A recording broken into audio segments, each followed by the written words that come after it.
Ashwini, there will be those who will say, look, 15 years is a long time. These are people who've served 15 years in jail. They therefore deserve their freedom or liberty. The point that Rajat Sethi made, that law at one level is meant to be reformative.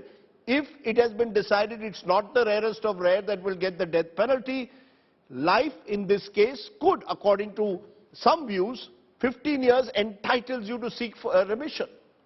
15 years, out of which 4 were spent outside jail on furlough and parole. So let's not lose sight of who we are discussing and what kind of political patronage do they enjoy. I want to make a very small point. The reason why I feel very strongly about this is because the silence of the BJP is deafening. Whether it is Hathras, whether it is Unnao, whether it is Lakhimpur, whether it is Uttarakhand, where an Ankita was killed by a kin of the BJP leader. There have been accusations of gang rapes also that took place after the Bengal elections last year. Would the Congress take up those cases as strongly as you would this? Because, Rajdeep, please understand this. Whether it is Rajasthan, a Congress ruled state, or any state, I think the dignity of a woman cannot be met with deafening silence from policymakers. And not on a day when the Prime Minister from the ramparts of the Red Fort talks about the dignity of women, and within hours these people walk out because Amit Shah cleared their freedom.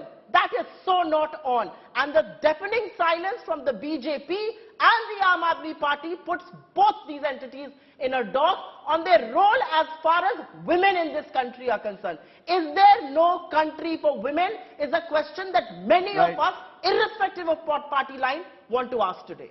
I want to give you a final word, Rajat Sethi, since you said you've come on this show in a way and been honest enough to admit that what's happened has been a bit of an embarrassment. Do you believe the time has come to end the whataboutery? There's too much of whataboutery that happens. Every time you raise one case, people say, oh, what about what happened in the Hyderabad gang rape case? Has the time come to end it?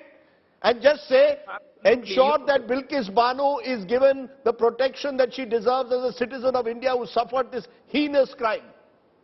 100%, Azadi. And this is exactly, you touched upon the raw nerve. You talked about whataboutery. And the moment you said about West Bengal, I was deafened by the silence of the Congress spokesperson. She did not utter a word. She did not utter a word that Rajasthan has the highest number of rape cases. I named Rajasthan. What part of my answer did you not say? No, she did name Rajasthan. What are you talking about? No, just a minute, Supriya. Just a minute. She did raise Rajasthan. Not to her.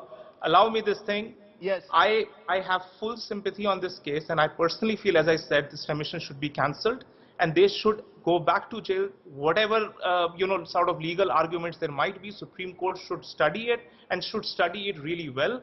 There is this entire board of advisory which has given their commentary. Every single comment which proves that there has been some reform should be proven in the court.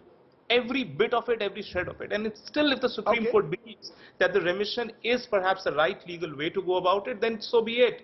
But remember, it is ultimately going to be a legal argument. The conviction, there is no doubt about it that these were the people who were convicts. They have faced 15 years. The question before us is, should they come out at this stage or not? It's not about the emotional side of it. We all are on the page on that. I'm going to leave it there. Remember, the panel which was appointed is also under question. Many of them, of course, were BJP MLAs. Some of them said that these are sanskari individuals and therefore they needed a remission. The entire case of Bilkis Bano, therefore, is a reflection and a mirror, in a sense, of certain realities in this country that we need to confront.